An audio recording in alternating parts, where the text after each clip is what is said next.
Rekla sam da to nije suština. Slatka obeležja su okej. Ma jeste, posebnim ona čine te.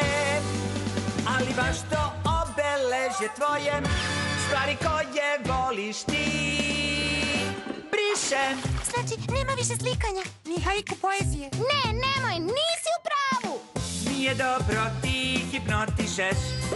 Baš šteta, ukusne kolače pečeš. Aha.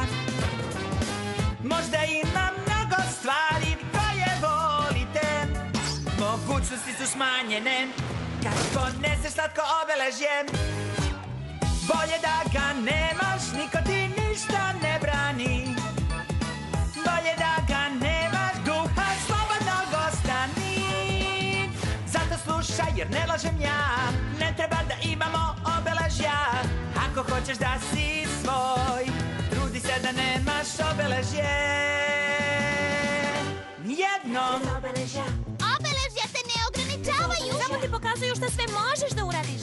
A šta ako ništa ne umeš da radiš? Ta slatka obeležja me nerviraju. Znači ništa ne možete. Da, baš tako. Bez obeležja budite.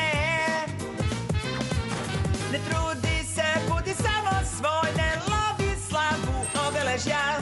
Savršen si takav ti, ne zamaraj se, ne izvodi mir. Bolje da ga nemaš, niko ti ništa ne brani. Bolje da ga nemaš, duha slobodnog ostani.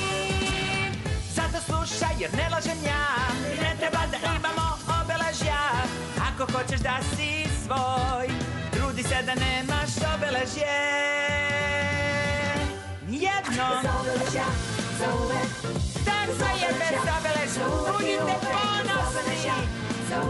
Oni ne treba da vam govore šta ste.